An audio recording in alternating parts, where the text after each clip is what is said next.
Muito boa noite, queridos amigos, amigas, irmãos e irmãs.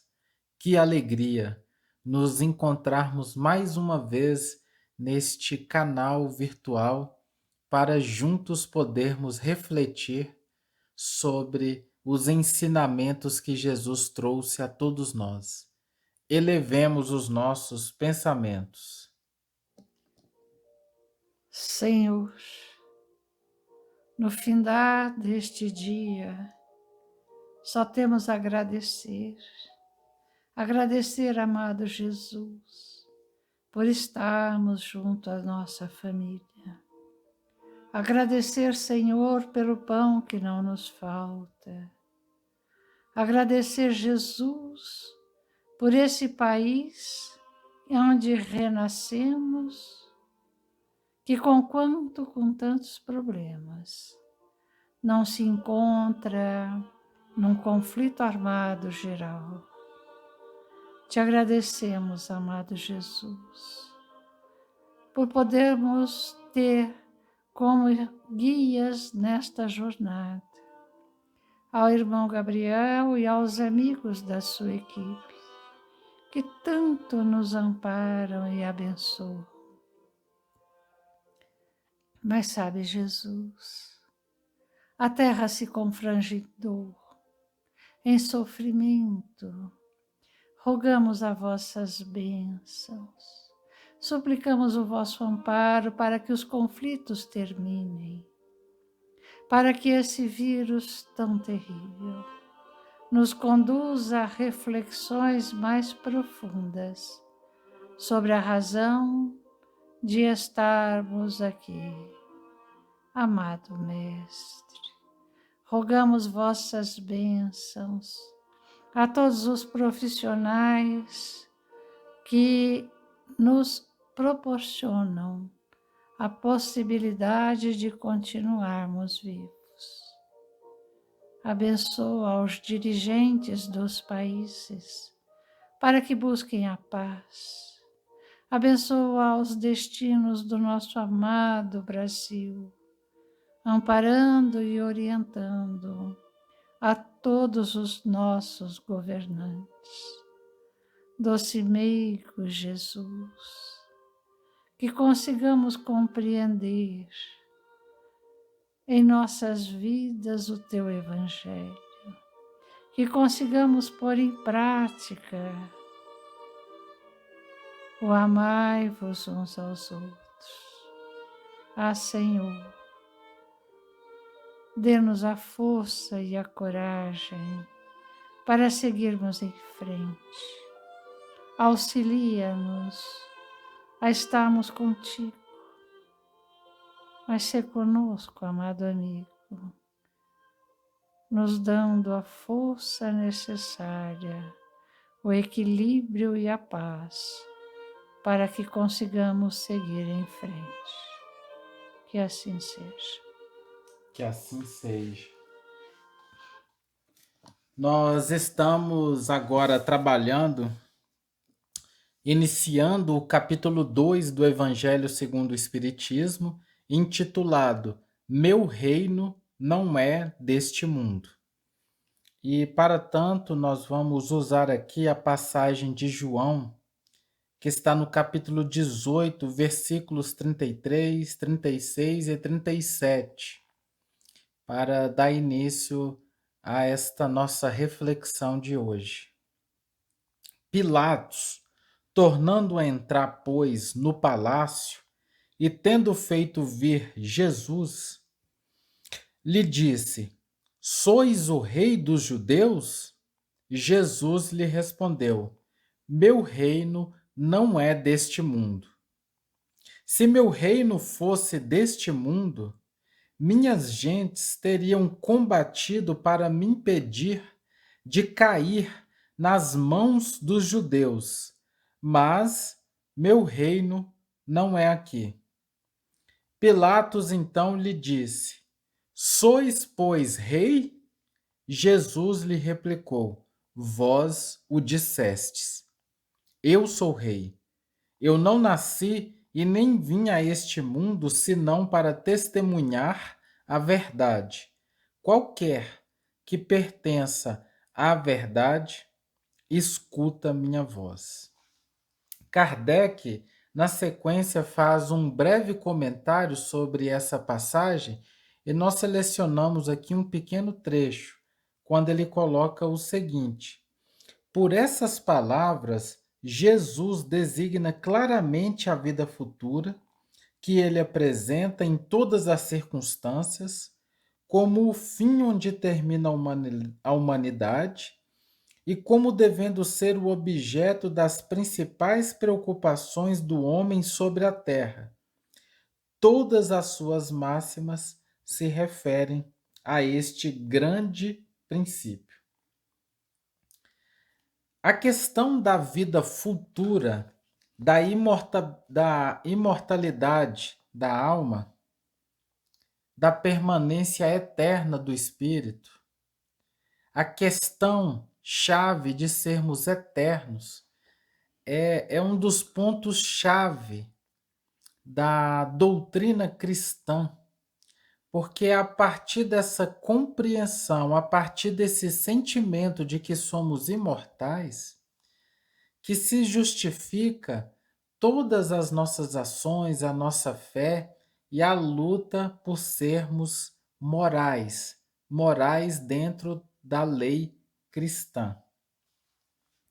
Apesar de Jesus ter vindo até nós para comprovar a inexistência da morte, que o que morre é apenas o corpo físico, há muitos de nós que ainda acreditamos, muitos de nós cristãos, que acreditamos que a recompensa ela é material, ela é aqui na terra.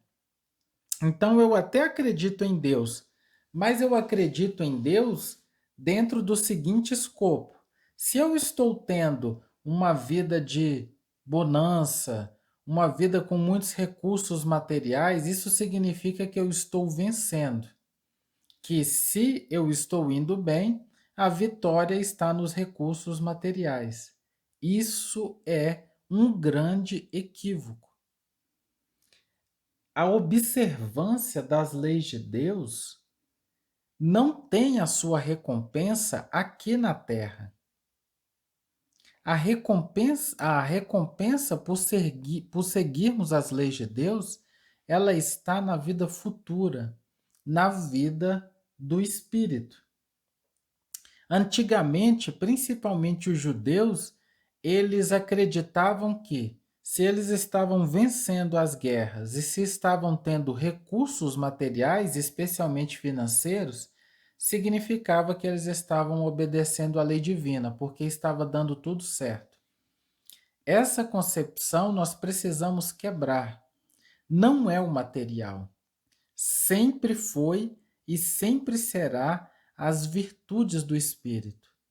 Nós temos que lutar para buscar as conquistas do Espírito. Quando nós sentirmos realmente o que seja essa vida futura, nós vamos deixar de ser esses cristãos que vemos esse além-túmulo como algo místico, com uma definição até um pouco imprecisa.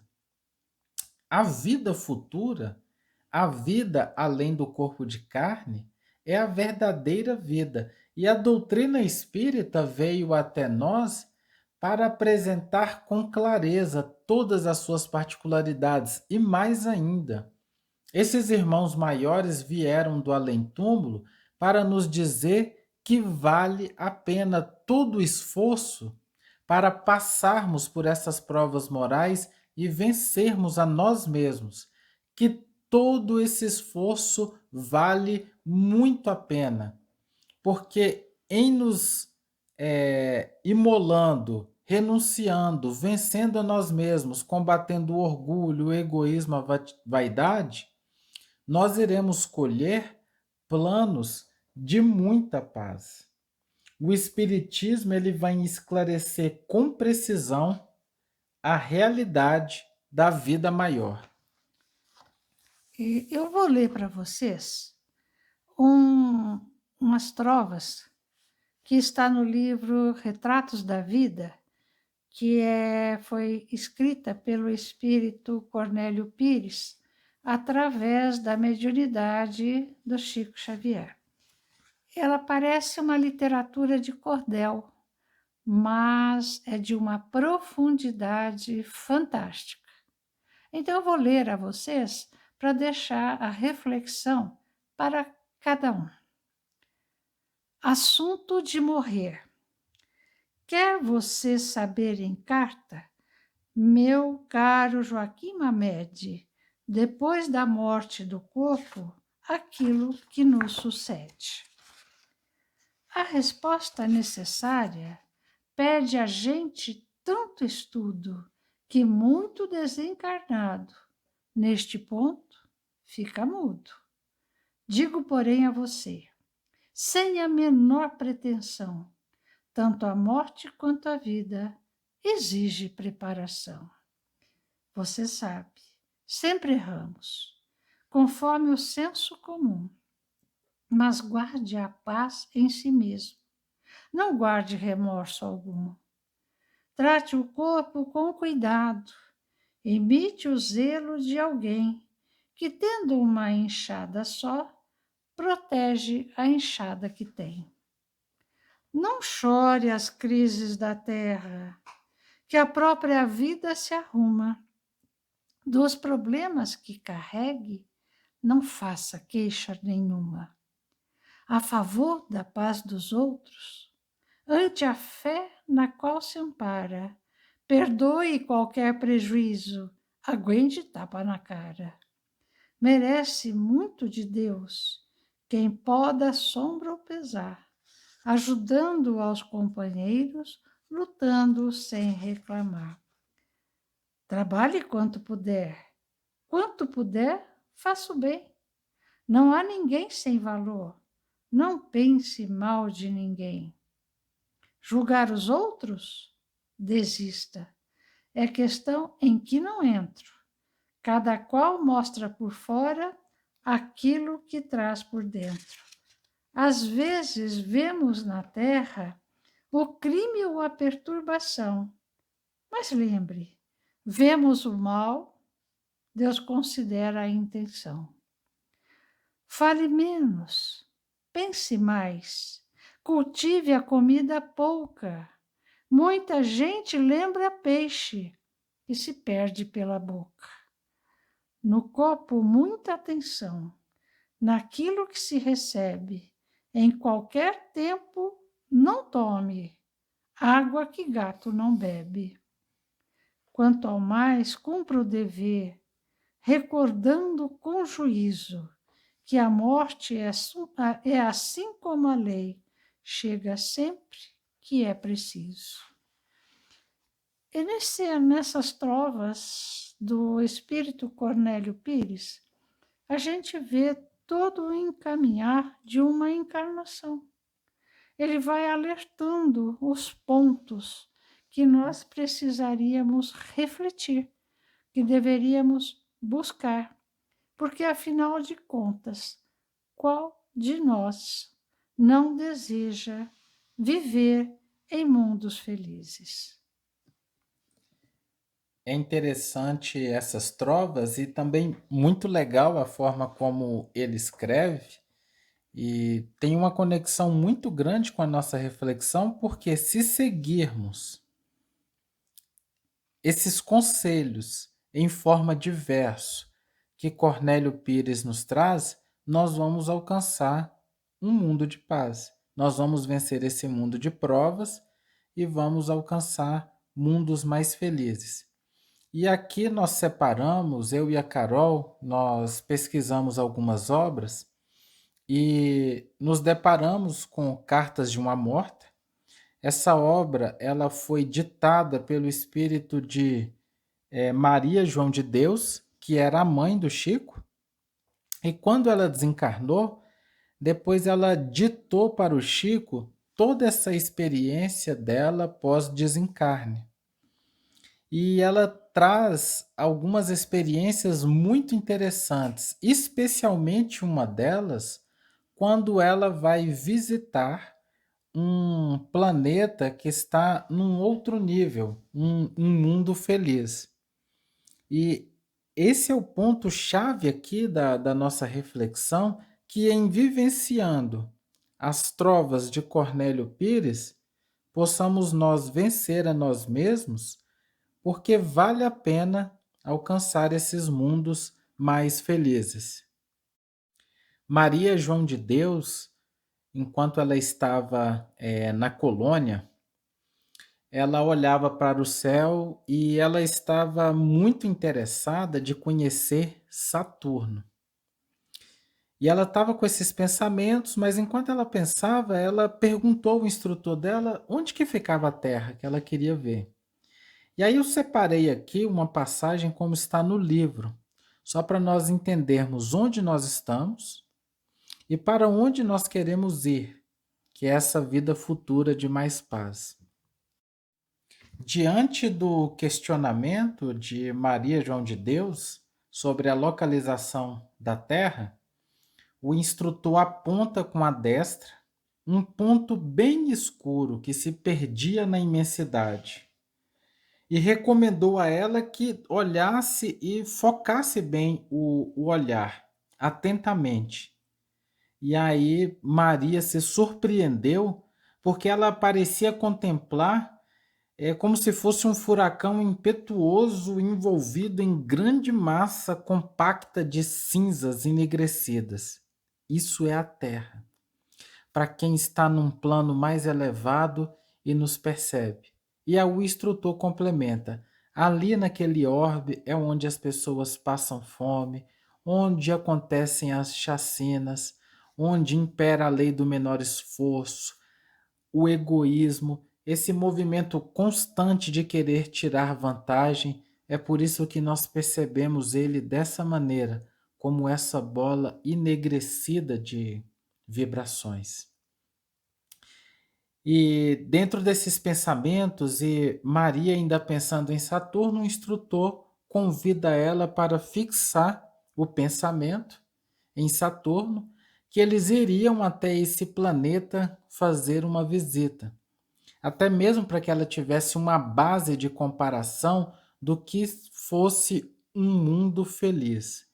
E ao chegar lá, ela já fica encantada.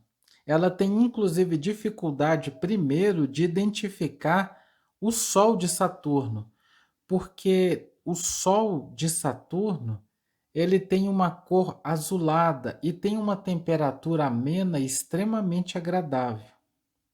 E quando ela olha no chão, o solo ele é branco e até mesmo brilhante. As plantas elas têm as folhagens e as ramarias todas azuladas.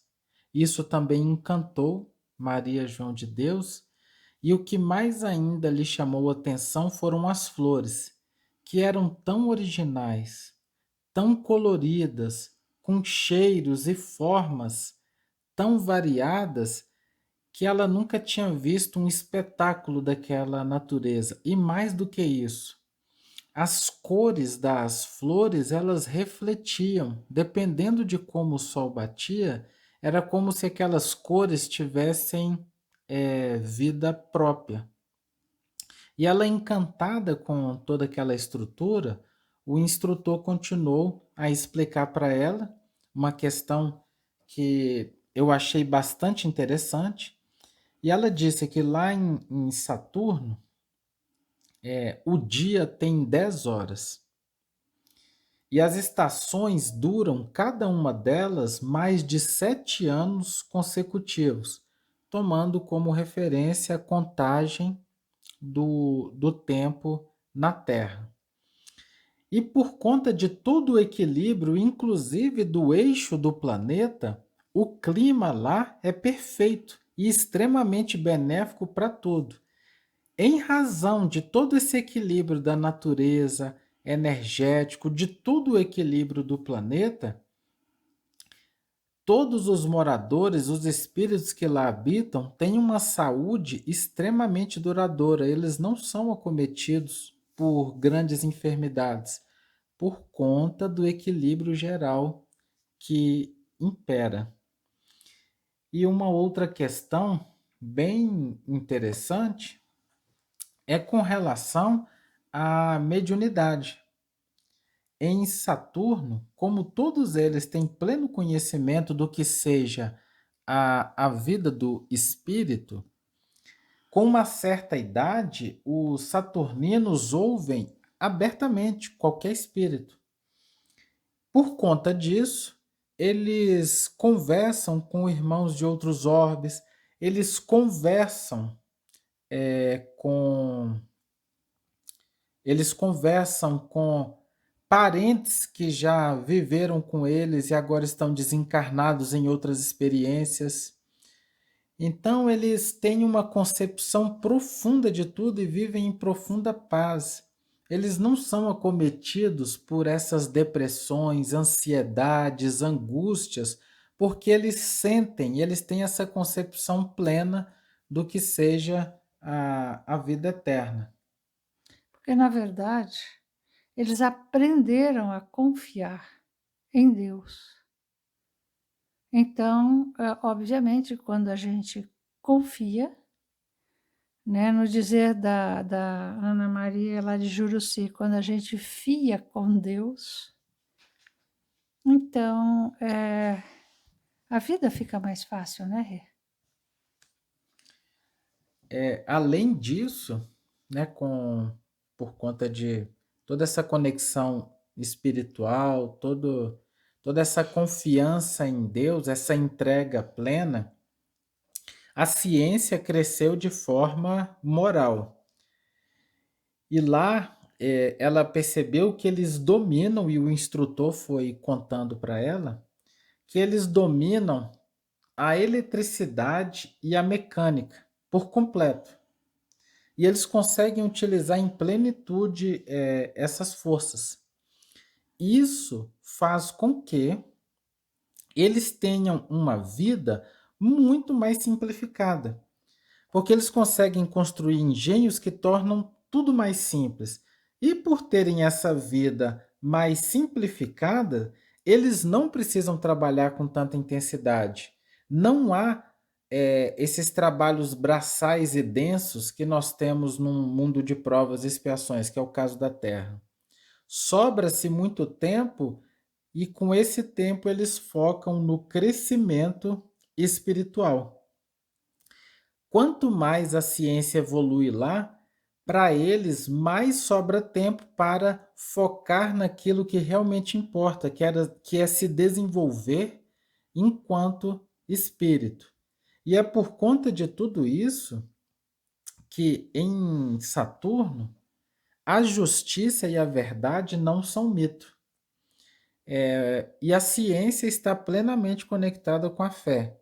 Lá eles realmente vivem aquela frase de Einstein, quando mais para o final da sua vida ele disse que não estudava a física, mas ele estudava os pensamentos de Deus, porque tudo era criação divina. Lá eles realmente sentem isso, eles enxergam a verdade como uma só. Ciência e religião caminham totalmente de mãos dadas.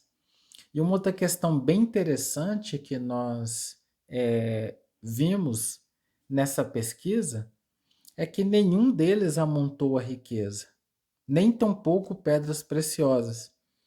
Esses metais, minerais mais preciosos, eles usam ou para decorar as casas, mas é aberto a todos, ou então para ornar os templos, que é onde eles se reúnem para discutir e se elevar espiritualmente, que são os locais de reflexão profunda.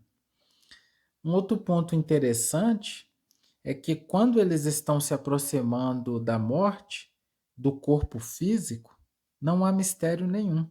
Eles são inclusive conduzidos para um local,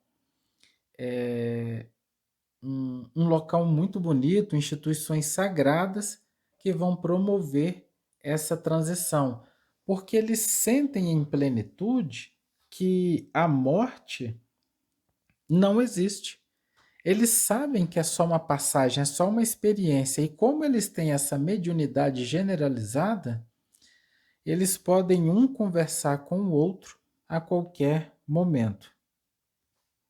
Mas, se nós formos observar nesse livro, Cartas de uma Morta, nós vamos ver que o instrutor ainda orienta a Dona Maria João de Deus que lá ainda não é um plano perfeito. Os seres ainda buscam a perfeição, mas são falíveis. Mas não é nessa concepção que nós temos de falha. É absolutamente diferente. E eles são a superioridade desse plano sobre a Terra é muito grande. Mas nós estamos num momento de transição. Nós estamos buscando levar a Terra a um mundo mais feliz. Então, Jesus nos convida nesse momento para que nós busquemos, através do autoconhecimento, ter o contato com as dificuldades que ainda trazemos em nosso ser para, assim, buscarmos a transformação desses núcleos de dor através do serviço aos nossos irmãos. Mas a gente sempre pensa que o serviço é o material, é o pesado. Existe o serviço, sim, de auxílio material, mas o importante que devemos buscar é a transformação de nós mesmos. Esse é o serviço. Ao observarmos como Cornélio Pires nos alertou que nós precisamos transformar o nosso coração. Nada de crítica, nada de julgamentos. Temos que ter cuidado, porque afinal, o nosso corpo, esse veículo fantástico, precisa sim de cuidados, mas não o cuidado como nós assistimos hoje, de aquela busca desenfreada de ser mais belo segundo os padrões vigentes e assim acabarmos com a saúde. Não é isso. É cuidar dessa máquina fantástica que nós recebemos para, assim, passarmos por essa experiência na Terra enquanto encarnados. A gente encerra aqui, né, essa reflexão, e foi bem interessante a gente ter essa comparação do momento que estamos agora de provas e expiações, o caminho por meio das trovas de Cornélio Pires, para a gente alcançar um plano de mais paz. E vamos ter essa esperança. Já imaginou a alegria de estar num local onde todos se respeitam, todos se tratam com fraternidade plena, não há roubos, não há violência, não há desrespeito, não há fome, não há sofrimento. Já imaginaram quanta alegria viver num plano assim? Essa é a proposta para todos nós. E essa proposta ela se fará quando cada um vencer a si mesmo. Quando cada um se esforçar e vencer o orgulho e especialmente o egoísmo no próprio coração.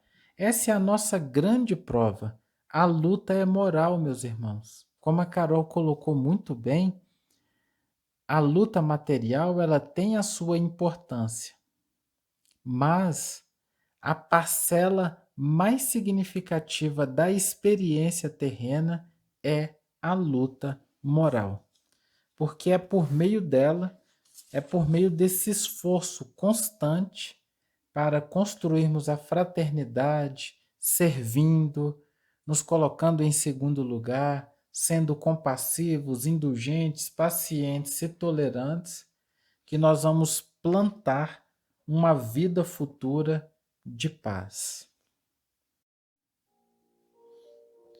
Mestre Jesus, agradecemos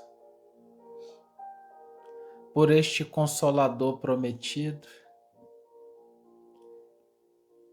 que trouxe tanta luz para todos nós, tanto esclarecimento para a nossa jornada, que trouxe tanta razão para a nossa fé. A nossa profunda gratidão a esse Espírito maior, Allan Kardec, que dedicou-se nesta encarnação a iluminar a nossa jornada, a ampliar para todos nós a beleza e a grandiosidade da vida futura, nos dando todos os elementos para fortalecermos a nossa vontade nesta luta diária do bom combate de vencermos a nós mesmos, porque a colheita é divina e esplendorosa em paz, em harmonia, em felicidade e principalmente em amor. Muito obrigado, mestre querido. Muito obrigado por estarmos recebendo essa oportunidade de conhecer todos estes ensinamentos que nos enchem de esperança e nos fortalecem para este tempo de decisão. Que possamos decidir pela fraternidade, que possamos decidir pela compaixão, que possamos decidir pelo perdão, imantados na piedade que tudo releva, que tudo renuncia e que serve sempre. Sê conosco, mestre querido, para que nas lutas do dia a dia estejamos sempre imantados na tua renúncia e no teu amor, e vencendo a nós mesmos, edifiquemos finalmente uma vida futura plena de paz e harmonia. Que as tuas bênçãos de luz, por meio das fraternidades universais, possam envolver a todos aqueles que nos ouvem, bem como os respectivos lares, em muita paz, em muita serenidade, balsamizando os corações, fortalecendo a vontade, para que sigamos sempre em frente no caminho do amor. Sê conosco, mestre querido, hoje e sempre. Que assim seja. Que assim seja.